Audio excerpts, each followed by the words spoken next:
आप सभी को जय हिंद। आज फिर एक बार मैं आप सभी के बीच अपना एक नया वीडियो लेकर आया हूं और इस वीडियो का जो मेन थीम है वह है बच्चों को वीक समझना, बच्चों को कमजोर समझना। मैं बहुत सारे बच्चों के पेरेंट्स को देखता हूं, मैं बहुत सारे बच्चों के गार्जियंस को देखता हूं कि वे अपने बच्चे को काफी वीक समझते हैं, बहुत कमजोर समझते हैं। वे उसे महसूस कराते हैं कि तुम इस काम को नहीं कर सकते हो, तुम इस सवाल को हल नहीं कर सकते हो, तुम पढ़ने के काबिल नहीं हो, तुम पढ़ाई छोड़ दो। अगर ऐसा कोई करता है अपने बच्चे के साथ तो वह अपने जीवन में बहुत बड़ी गलती कर रहा है। और आप पेरेंट्स तो हैं, आप गार्जियंस तो हैं, लेकिन कहीं ना कहीं आपके बच्चे की जो रियल एनर्जी है, जो इसकी एक्चुअल पावर है, आप उसको नहीं पहचान पा रहे हैं। तो मेरा सभी बच्चों के पेरेंट्स से यह निवेदन है, सभी बच्चों के गार्जियन से निवेदन है, तो आप सभी बच्चों के पेरेंट्स से, गार्जियन से, साथ ही साथ शिक्षकों से भी मेरा निवेदन है कि बच्चों को यह फील कराएं कि तुम्हारे अंदर वो गुणवत्ता है, तुम्हारे अंदर वो एनर्जी है, तुम्हारे अंदर वो कैपेसिटी है, तुम्हारे अंदर वो कैपेबिलिटी है, तुम्हारे पास वो कैरेक्टर है कि तुम अपने वर्ग को टॉप कर सकते हो, तुम अपने पूरे विद्यालय को टॉप कर सकते हो, तुम अपने पूरे प्रखंड को टॉप कर सकते हो, तुम अपने पूरे जिला को टॉप कर सकते हो और एक नया कीर्तिमान स्थापित कर सकते हो। इस चीज का एहसास दिलाएं। अगर हम इस चीज का एहसास दिलाते हैं कि नहीं, तुम नहीं पढ़ सकते हो, तुम उस क्लास के काबिल नहीं हो, तुम उस वर्ग के काबिल नहीं हो, तो यह बहुत बड़ी गलती है। कहीं ना कहीं क्या है, हम उस बच्चे के भविष्य के साथ खिलवाड़ कर रहे हैं और उस बच्चे के भविष्य के साथ खिलवाड़ ना करके साथ ही साथ हम अपने भविष्य के साथ भी खिलवाड़ कर रहे हैं। तो मेरा एक छोटा सा निवेदन है आप सभी शिक्षकों से, आप सभी बच्चों के पेरेंट्स एवं गार्जियन से कि आप बच्चे को हमेशा ये फील कराएं कि तुम्हारे अंदर वो क्षमता है कि तुम जो चाहते हो वो कर सकते हो, तुम्हारे अंदर वो क्षमता है जो तुम चाहोगे वही होगा। साथ ही साथ मैं ये भी बच्चों के पेरेंट्स से कहूंगा, गार्जियन से कहूंगा कि ऐसा कभी ये नहीं समझना है कि मेरी फाइनेंशियल कंडीशन बहुत वीक है, मेरा बच्चा नहीं पढ़ सकता है, मेरी इकोनॉमिकल कंडीशन बहुत कमजोर है, मेरी लड़की नहीं पढ़ सकती है, वह आगे की शिक्षा नहीं ले सकती है। जी नहीं, ऐसा कभी भी नहीं सोचना है। आप सिर्फ और सिर्फ सकारात्मक सोच रखें, आप हमेशा पॉजिटिव रखें और सिर्फ एक ही आपका लक्ष्य होना चाहिए कि किसी भी हालत में, किसी भी तरह से, किसी भी परिस्थिति में मुझे अपने बच्चे को प्रॉपर एजुकेशन देनी है तो देनी है, मुझे अपने बच्चे को एजुकेशनिस्ट बनानी है, मुझे अपने बच्चे को वेल एजुकेटेड पर्सन बनानी है। और मैं आपको बता देता हूं कि आपका बच्चा गवर्नमेंट जॉब पाए या ना पाए, लेकिन यदि हमारे पास शिक्षा है, यदि हमारे पास प्रॉपर एजुकेशन है, तो यदि हम किसी चौराहे पर खड़ा होकर भूजा भी बेचने का काम करेंगे ना, तो भूजा बेचने का जो हमारा काम होगा वह सबसे डिफरेंट होगा और सबसे अलग होगा, क्योंकि उसके पास वह काबिलियत होगी कि एक कस्टमर से कैसे बात किया जाता है, उसके पास वह काबिलियत होगी कि एक कस्टमर को कैसे मुझे अट्रैक्ट करता है। तो एजुकेशन सिर्फ और सिर्फ क्या है, जॉब लेना ही नहीं सिखाती है, एक सरकारी नौकरी ही लेना नहीं सिखाती है, बल्कि जीवन के सभी क्षेत्रों में सभी समस्याओं का मुझे कैसे मुकाबला करना है, उसका कैसे मुझे फेस करना है, यह मुझे सिखाती है। एजुकेशन हमें बहुत कुछ देती है।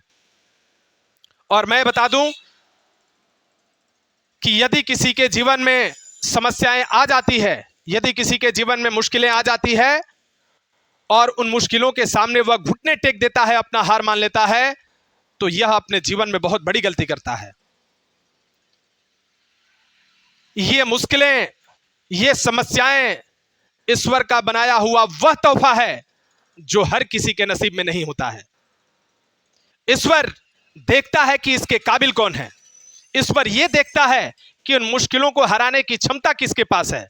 तो यदि किसी के जीवन में, यदि आपके जीवन में, किसी के भी जीवन में यदि किसी तरह की समस्याएं आती है, किसी भी तरह की मुश्किलें आती है तो आप अपने आप को बहुत ही लकी समझे, आप अपने आप को सौभाग्यशाली समझे कि ईश्वर ने सिर्फ और सिर्फ आपको चुना है कि आप इन मुश्किलों का सामना कर सकते हैं। ईश्वर ने सिर्फ और सिर्फ आपका चयन किया है कि आप उन समस्याओं को पराजित कर सकते हैं और आप अपने गंतव्य स्थान को हासिल कर सकते हैं। तो आप अपने आप को लकी समझे कि ईश्वर ने आपको देखा है, ईश्वर ने आपको काफी जांचा है, ईश्वर ने आपका मूल्यांकन किया है, ईश्वर ने आपका काफी इन्वेस्टिगेशन किया है और फिर देखा है कि आपके अंदर वो काबिलियत है, आपके अंदर वो जज्बा है, आपके अंदर वो जुनून है कि आप इस समस्याओं को हरा सकते हैं, आप इन समस्याओं को हरा सकते हैं, उन मुश्किलों को हरा सकते हैं और अपने जीवन का और आप अपने जीवन में जो भी डेस्टिनेशन है, जो भी गंतव्य स्थल है, जो भी आपका टारगेट है, जो भी आपका लक्ष्य, आप उसे हासिल कर सकते हैं। और मैं हमेशा बच्चों से भी कहता हूं, बच्चों के पेरेंट्स से भी कहता हूं कि देखिए ये समाज, ये दुनिया, ये आपके मनोबल को तोड़ने का काम करती है। ये दुनिया 3 लोगों से भरी हुई है, रायचंद, ज्ञानचंद और हुकुमचंद। करमचंद की कमी है, करना कुछ नहीं है, कहना सब कुछ है। तो आपके मनोबल को तोड़ने का काम करते हैं ये, उनको पहचानना है ये दुनिया बहुत रंगीन है। You can never recognise the actual colour of this world. आप इस दुनिया के वास्तविक कलर को कभी नहीं पहचान सकते हैं। ये दुनिया यादों को तपन देती है, बातों को दफन देती है। ये दुनिया यादों को तपन देती है, बातों को दफन देती है, एक जीते तन को कपड़ा नहीं देती और मरने के बाद कफन देती है। ये वो दुनिया है।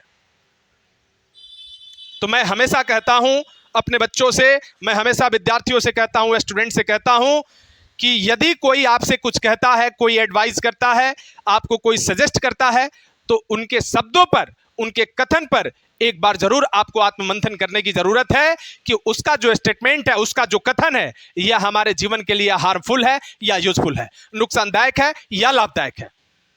समाज में वैसे लोग हैं जो आप किसी समाज में वैसे लोग हैं कि यदि आप कोई अच्छा कार्य कर रहे हैं ना, तो ऐसा सजेस्ट करेंगे, आपको ऐसा एडवाइस देंगे कि आपका काम खराब कर देंगे, आपका काम चौपट हो जाएगा। वैसे लोग हैं। तो हर बिंदु पर, जीवन के हर पहलू पर एक बार विचार विमर्श करने की जरूरत है, सोचने की जरूरत है, वहां आत्ममंथन करने की जरूरत है कि हां, इसका ये जो स्टेटमेंट है, ये मेरे जीवन में क्या ला सकता है, ये मेरे जीवन में खुशहाली ला सकता है या मेरे जीवन में उदासी ला सकता है। उस पर जरूर एक बार विचार विमर्श करने की जरूरत है। और मैं ये देखता हूं बहुत सारे छात्रों को मैं देखता हूं, बहुत सारे स्टूडेंट्स को देखता हूं कि यदि टेस्ट में थोड़ा सा कम नंबर आया तो उसने पढ़ाई छोड़ दिया, अपने परीक्षा में, बोर्ड एग्जाम में फेल हो गया, असफल हो गया, उसने सुसाइड कर लिया, आत्महत्या कर लिया। क्या ईश्वर ने आपको आत्महत्या करने के लिए इस पृथ्वी पर भेजा है? क्या आपके पेरेंट्स, क्या आपके माता पिता आपको जन्म दिए हैं सुसाइड करने के लिए, आत्महत्या करने के लिए? जी नहीं। ईश्वर ने ये मनुष्य का जो शरीर आपको दिया है, ये आत्महत्या करने के लिए नहीं दिया है, ये सुसाइड करने के लिए नहीं दिया है। ये आपको दिया है कि आप अपने जीवन में ऐसा कोई कीर्तिमान स्थापित करें, आप ऐसा एक रिकॉर्ड बनाएं जो कि औरों के लिए प्रेरणा का स्रोत बने, आप इंस्पिरेशन की कड़ी में आ जाएं। ईश्वर ने इसलिए आपको यह मानव शरीर दिया है। लोग कहते हैं कि तुम्हारे लिए एक चुल्लू पानी काफी है, लेकिन मैं कहता हूं कि एक चुल्लू पानी की भी जरूरत नहीं है। मैं कहता हूं कि तुम्हें जीने में आसानी बहुत है, तुम्हारे खून में पानी बहुत है। तुम्हें जीने में आसानी बहुत है, तुम्हारे खून में पानी बहुत है। जहर सूली ने, गाली गोलियों ने मेरी जात पहचानी बहुत है। कबूतर इश्क का उतरे तो कैसे, तेरे छत पे निगरानी बहुत है। इरादा अगर कर लिया खुदकुशी करने का, तो खुद के आंख का पानी बहुत है। अपने जीवन को समझने के लिए, अपने समस्याओं को पराजित करने के लिए, मुश्किलों को पराजित करने के लिए, ये हमारे आंखों में जो पानी दिख रहा है ना, वह पानी इनफ है, वह पानी पर्याप्त है। तो हमें सिर्फ और सिर्फ जरूरत है अपने जीवन को पहचानने की, हमें जरूरत है अपने डेस्टिनेशन को पहचानने की, हमें जरूरत है अपने टारगेट को शिनाख्त करने की। और जिस दिन आप अपने जीवन को पहचान जाएंगे, उस दिन आप महान बनेंगे, आप अपने आप को महान समझेंगे। तो मेरे प्यारे छात्रों और सभी छात्रों के अभिभावकों से, उनके माता पिता से मेरा एक छोटा सा निवेदन है कि आप अपने बच्चे को निरंतर मोटिवेट करने की कोशिश करते रहें, उसे प्रोत्साहित करने की कोशिश करते रहें, उसे इंस्पायर करने की कोशिश करते रहें, ना कि उसके मनोबल को तोड़ने की कोशिश करें। आप पेरेंट्स हैं, आपका बच्चा आपके ऊपर निर्भर करता है।